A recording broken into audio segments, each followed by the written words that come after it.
and slow food activist. She'll be talking about slow food in a panel after this one as well. She's the owner of Making Costs and the founder of the local nonprofit organization Local Wild. Loubie studied architecture and worked for a long time as a landscape designer before more recently turning her full attention to indigenous foods. A lot of importance for me is held in the fact that we are here on this planet. And I think that very often in the conversation around indigenous foods from South Africa, we don't actually acknowledge enough that we are in the Cape Floristic region, which is a winter rainfall area, and that it was historically a foraged landscape rather than a farmed one. And I think that background context is extremely important in any conversation that we have about food. So, foraged for millennia, but also enabled man to become modern, man to become creative. Even in the time when there was the last climate change event. So the landscapes that we still have around us here are extremely significant in the food question because they enabled man to evolve. And it was from diets that were rich in marine proteins, but also in very nutrient-rich carbohydrates from corn sprouts and rhizomes and so forth, as well as, of course, other things. And what is very significant is that today there has been a complete and utter transposition of our diet. We eat virtually nothing out of this landscape anymore. And at a time of climate change, I think we have a very, very significant potential to make use of some of these foods which at the moment are not made use of and which historically really were very significant in human development. And of course, significantly also, they are very well adjusted to this place where agriculture at the moment is actually destroying this biodiversity. So if we look at what's actually happened, our farming, is the potato fields are becoming salinated. Wheat farming is failing, and even rooibos, which is an indigenous thing, is being farmed by monoculture. And yet our landscapes are full of food. And for me, that sentence from Masanobu Fukuoka is very important. Every single one of us needs to be considering seriously what it is that we eat and what it costs the planet for us to eat that. And I think that goes across the board for how we farm it, how we transport it all over the world. So I think that question has been a very strong driver for me in my work. And it makes it extremely individual. Every single one of us needs to think about it. So for me, Francisco Sotile, who's sitting in the back of the room there, and he's a slow food man, he at one of our presentations once said, we must eat our biodiversity to save our biodiversity. And for me, that speaks about building relationship. And that's been one of the things that somebody at this conference spoke about agroecology being, was relationship. So for me, rebuilding relationship with where we are and eating what grows where we are is a very strong driver in the work I'm interested in. We are not helped by our governments, by policy and so forth. They're not on our side, they're not on our agroecology camp. And what's more, the wealth of this country still sits in a minority of white hands. The land access still sits predominantly with whites. So that doesn't help community engagement with agroecology either. And as Zayan has spoken about as well, one of the legacies that we have of having been colonized is that people's aspirations have shifted away from where they were rooted before as linked to this land. So people thinking about local food as poverty foods is something which is also not helping a reconnection and rebuilding of relationship with food from our land. There is some shift. So for example, Cape Nature is working with landowners and we've got access and benefit sharing legislation that's happening. So there are some places where there is kind of the people at the top are beginning to engage a little bit better. But largely the place where I'm interested in working is actually on the ground. So as Masanobu Fukuoka said, each of us has to engage with this. So Brittany asked us to consider some of these questions in terms of what it is that we're eating and indigenous foods in particular. Do we know about them? Do we know how to prepare them? what's being done to promote them, who is this innovation actually reaching in terms of eaters. And realistically, we have to say that there's actually not a heck of a lot going on yet, but it's beginning. We're in a time when foraging and wild foods are trending, so there's a kind of resurgence which is making it more interesting and easier for people to start engaging with building these relationships. And I'm going to tell you a little bit about the work that I've been doing with wild foods. So I began with a fairly personal exploration of a whole range of different kinds of indigenous foods from this landscape, and I divide them into sort of 4 categories: the leafy greens and the vegetables. I look at the berries, the fruits and the seeds, and I must tell you that these are only a minuscule tip of actually what's available. There is such unbelievable rich diversity here that I'm just putting a few of them on the screen, and the ones that I've been playing with in my kitchen: the aromatic herbs and the teas, and many of the medicinal plants sit in this category, where there's actually still quite a lot of relationship in South Africa with our indigenous producers around medicine. And then some of the plants which are used horticulturally, they might be used in street planting or in people's gardens, and many of these are edible that people actually don't know anything about. And I've just been, over the years, having a hell of a lot of fun in my kitchen, making absolutely delicious things from what grows in our landscape here in the Cape Floristic region. And I mean, it's not going to end anytime soon, because, you know, there's just more and more and more to learn.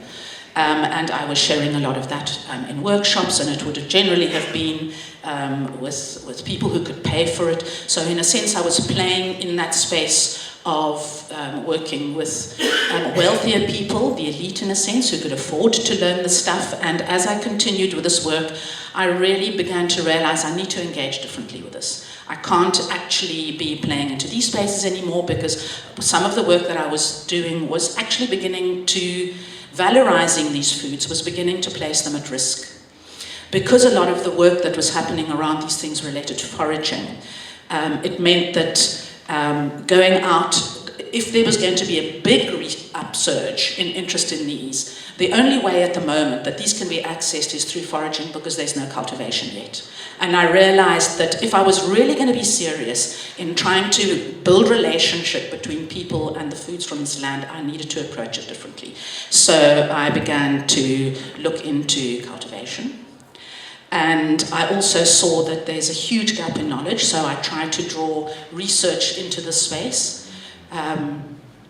And I also tried to encourage community participation, because I felt that this was a very important place for this work to be seated, was amongst community. So I planted a garden in Khayelitsha and had that running for a couple of years. I planted a number of coastal leafy edibles, and they pretty much grew themselves, and in the second year they began to even seed themselves. Many of them are perennials, and they thrived even in the very, very poor, nutrient-poor stand of Khayelitsha. And of course they would grow because they belong here and they know this place, and they basically get on with it. And some additional farmers got interested in this and also started planting, and there was some community planting that happened as well. So there began to be some interest in the cultivation, and this work continues, and I'll speak more about extending that kind of community growing. The other work that has been very significant for me has been, so the previous work was really more urban related, also working in a rural area up in the Cederberg. We got some funding from the National Research Foundation to do a 3-year project, and we called it Co-Creating Wild Food Livelihoods in the Cederberg Mountains. And so in this area here, we're working with 2 communities. The one community, most of the people in that community are farm labor or domestic workers. They have no access to land of their own. And we could work with this community because the landowner is very forward-thinking. And so there you'll see Elzaan in the photograph at the top there, who's been involved with the project as well. She's working a lot with underground storage organs, bulbs and corms. So a lot of the work that we've done has been revolving around mapping. It's been a lot of walking in the veld, reconnecting people with actually seeing what's growing. So as I said before, there's a lot of connection with medicinals. This thing's just going forward on its own here. So layering the food on top of the medicinals began to be the way into getting people to reconnect with the food that they'd completely lost contact with. Beginning to look at also teas, because making of tea is one of the ways in which medicinal benefit is gained from the landscape. Brewing, and so there was a fermented drink that was made from one of the berries that came there, and just beginning to, so cooking, walking, collecting, all of those activities was part of actually sort of rediscovering an identity that is actually sitting in this landscape, and very simple methods of dropping berries into vinegar to gain the flavor from them, cooking. And so a very important part of the work is actually engaging in the actual cooking together. And a fantastic outcome that has come from this is that the community up there has formed a food community. They call themselves Fynbos Mengsel, because they're a group of very mixed people, and they've given themselves some things that they want to try to achieve, many of which is around planting, beginning to cultivate, selling, learning ways to produce, how to process and so forth, and they've committed to meeting once a week. So there's a very strong initiative and a sort of binding that has happened amongst this community, which is completely driven by themselves. It is not imposed at all. We did the exploration together and started to find the relationships again together, but this is it's driven from the community, which is, for me, a fantastic outcome. And we have one more year of research up there. They also want to start a nursery, which is also great. The other community that we're working with is very different. They're even more remote, but they are in the position where, because they belong to a Moravian mission grouping, they have some access to land, so they can cultivate. Much of the rooibos cultivation that they do is still done along monoculture lands. So they will, first of all, basically destroy a land before monoculture replanting rooibos. And so some of the work that has been taking place there, again, has been around reconnecting with what's actually growing in those landscapes, eating them together, just relearning. And it's amazing how much actually is still seated in memory there. When you start just having the conversation, it gradually begins to emerge. And so in this community here, much of the work that's going to happen is around trying to see whether there's a different way to grow, a different way to do agriculture, a more biodiverse way of beginning to grow some of these things that we've been exploring together, and see whether there's a possibility to do a kind of biodiversity agriculture of endemic things that are useful in that landscape. And a lot of it could well end up revolving around the aromatics as well, because it's Fynbos, and Fynbos is pretty rich in aromatics. And for me, what's been amazing about this is the sort of reigniting of a real love for that land. And I mean, we're talking about people who are rural and who love this place where they are. And it's like added another layer of even deeper love, of connecting to being fed from this land. I decided that I needed to be able to extend this work that was very personal for me around what I make with indigenous ingredients, to be able to extend beyond my lifetime, but also to be able to pull very many more collaborators into the space and possibly find some grant funding. So for me, the aim of Local Wild is to catalyze the revival and innovation of knowledge about, access to, and use of underutilized indigenous ingredients from the Cape Floristic region. And so, for me, being ethical and equitable, so in other words, being completely inclusive of community people is extremely important. Building knowledge base around it is extremely important. And encouraging adoption of these plants is also very important. So that's where my own sort of exploration with having a lekker jol in my kitchen, making delicious food, sort of passing on that love and fun of working with these ingredients is an important part of the work as well.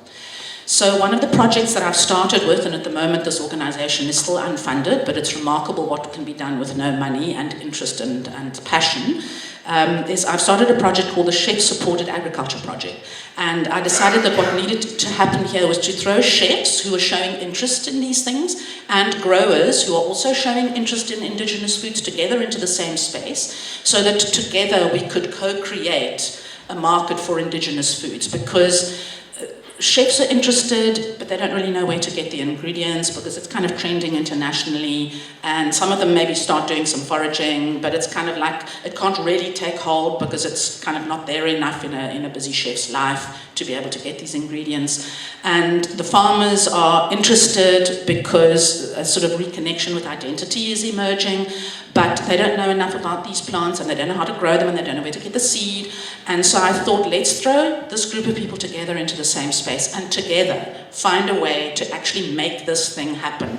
Just make it happen together, rather than expecting that in a kind of a free market sort of way that it's going to happen on its own. I mean, if you go into a bottle store now, you'll find, I don't know, how many dozens of different kinds of gins that have fynbos and aromatics in them. And you'll find little businesses are hopping up here, there, and where, fynbos salts, and, people are sort of randomly doing odd things. But they're very individual, and they're also very much happening with people who've got resources to be able to do those things. And so a lot of what I was wanting to do was to actually bring this closer to a sort of movement that enriches community.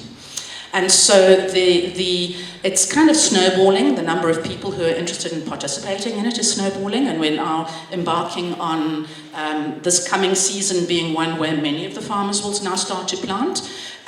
We did have some very early season success where one of the farms actually succeeded in getting veldkool to market within a couple of months, because they were in the very lucky position of having veldkool growing out of the lawns at Lenteghier. And I just said to them, guys, transplant those into your garden and you'll get a crop immediately. And they did multiple deliveries to chefs of veldkool within a couple of months of the project starting.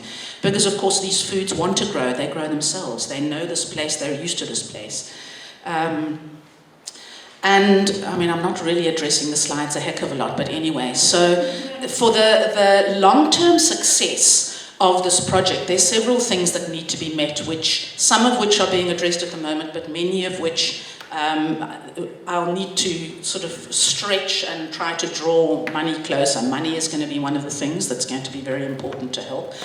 And both the chefs and the farmers in this project have said we need to know more. We don't know enough about these, and there's such a strong disconnect with what these foods are, that the chefs and the growers want to know about what they are, how to grow them, but also how to prepare them, and the farmers also want to know how to prepare them. And this is not something which I've said they need to do, this is something which they are asking for. And so moving forward, again, doing cooking stuff is going to be important. And one of the important things, of course, is going to be land access. And I think that's a lot of what prevents things from happening at the moment, is secure land access. So maybe farmers can start growing somewhere, but if they don't actually have an agreement in place to secure that land, that is one of the barriers which definitely needs to be addressed. And then eventually, again, a distribution system, which is not going to be the sort of standard linear one, but which is going to be a sort of complexity of interconnected small business and so forth that deal with these foods. So that's the sort of range of work that I've been doing, and it's very much in its beginning stages, and it's also very much fueled by my passion, but also the deep and keen interest of the people that are being drawn close to it. And even though it's not funded and it's not mainstream by any stretch of the imagination yet, we're starting on the ground and we're just getting on with it.